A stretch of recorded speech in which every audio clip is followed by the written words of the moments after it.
Hey guys, what's going on? I'm going to do another video for you. This is actually going to be a review video of my new pistol that I got the other day. Um, I'll give you a quick little back story and then we'll get into the review. Um, I actually traded my M&P 9C that I've had for a really long time and carried for a Smith & Wesson 686, which is a gun that I've really been wanting to add to my collection for a while.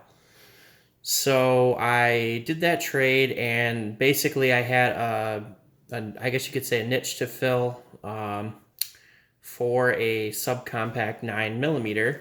Um, and so I was kind of trying to figure out what I wanted to do. I didn't know if I wanted to add like maybe a Glock 26 into my carry rotation, or 43, or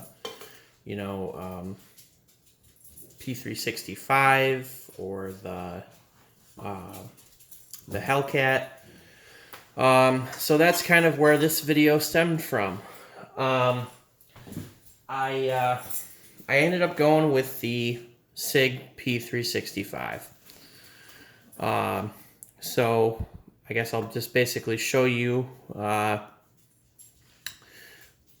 what all the gun comes with, and then I'll go over some of the stuff that I like about it and some of the stuff I don't like about it. And yeah, so I guess for starters, the gun ships in this hard shell case. It's actually a pretty nice case from SIG. I have actually never owned a SIG up until this point. I've owned Rugers, Smith & Wessons, Glocks, stuff like that. But this is my first SIG. So anyway, the case that ships in is nice. The gun itself, this gun is unloaded.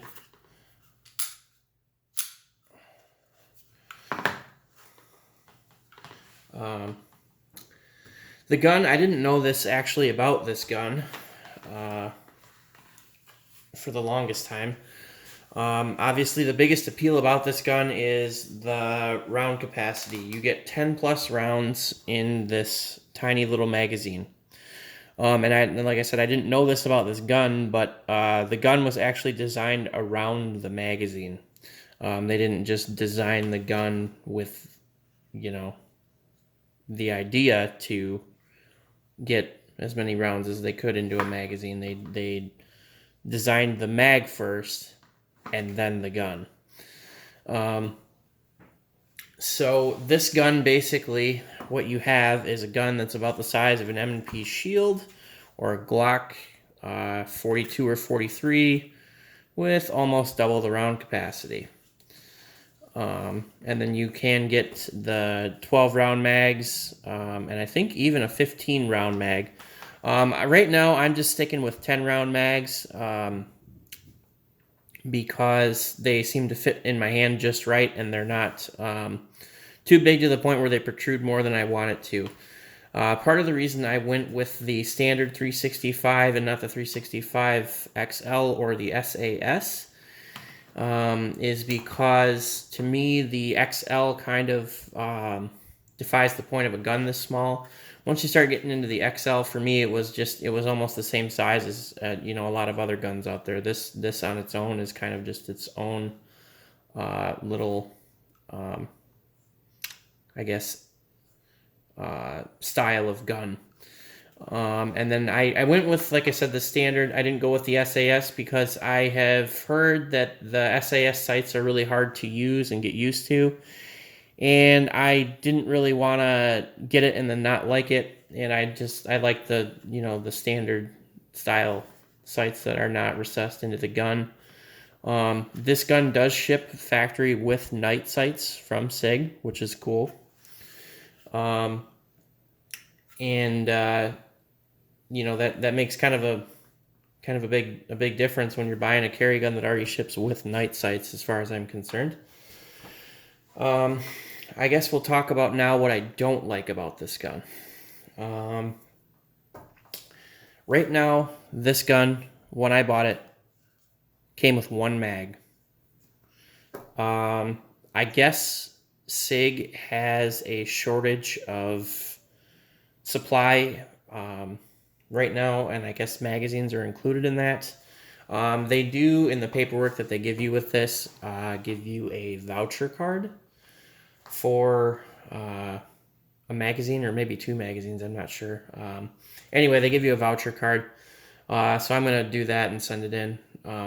But for the time being, I did go ahead and order some other 10 rounders for it. The other thing that I don't like about this gun is I took it shooting today, and I wasn't sure how I was going to do with it, being smaller. And I actually ended up shooting the gun pretty well, better than I thought. This is one of those guns that's definitely going to take some getting used to because it is smaller. But the thing that I didn't like when I was shooting it, and I'll try to show you guys this as best I can, but when I shoot, I try to keep my thumbs forward. For some reason, when I was shooting this gun today, I don't know why, and the only thing I can think of is because the gun is so much slimmer than what I'm used to shooting. But when I would go to shoot this gun, I automatically, every time when I would grab it, I wanted to do this. I wanted to put this thumb in front of this thumb and overlap it this way. And like I said, I don't know why. The only thing I can think of is that the fact that it's a lot thinner. I don't know if I was just trying to push the gun into this part of my hand more with this finger. I don't know. It was weird, but I naturally wanted to do this with this gun. And I don't know if it's, like I said, the only thing I can think of is maybe I was trying to compensate for that gap right there. But, it took a little getting used to get this hand up against the gun. The slide release. The slide release on this gun is really small. This definitely takes some getting used to for this when the slide locks back. This slide release is very difficult to depress with your thumb. I almost had to either use my other hand to do it, or I had to actually rack the slide back and get it to go forward. There was a couple instances when I could use my thumb to do it, and maybe over time I'll just get used to it. But for starters, just for starting out with this gun, the slide release is hard to manipulate with your shooting hand. I have heard that some people don't like the magazine release on this gun, and I've heard that some people bump it with their hand when they shoot. I didn't run into that problem today. I guess that's going to be something I'm going to have to see if that becomes an issue for me later on down the line, but I didn't find that was an issue for me. I can reach it fairly well without having to really manipulate my grip. The thing that is difficult though is when you go to drop this mag, you almost have to I have to pull my hand really far away from the bottom of this gun, or else it won't, see what I mean? It doesn't come all the way down to drop it. So that's kind of how I had to manipulate it. I had to bring my hand a lot farther back.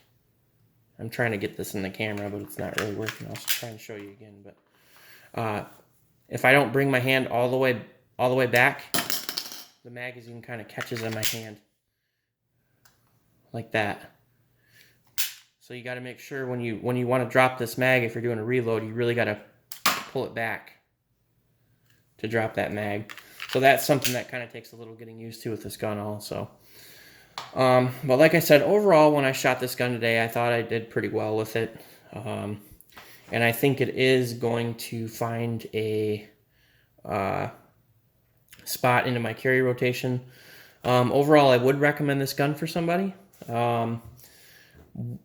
I would say this, though. If you're going to buy this gun, understand that this is not a full-size combat weapon.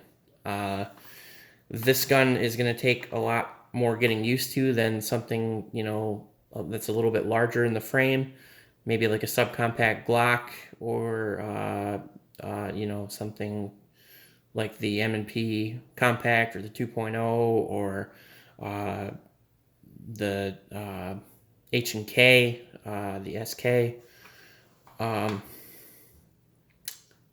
You know, anyway, stuff like that. You know, the FNS, whatever. You know, all the compacts out there. It's going to take a little bit more getting used to, and this isn't a gun that you're just going to take to the range and, you know, have that kind of fun with. So this is definitely a designated carry gun more than anything. I mean, you can have fun with it, but it's not really meant for that. So just understand that when you buy this gun, and don't, you know, don't try to make this gun something that it's not.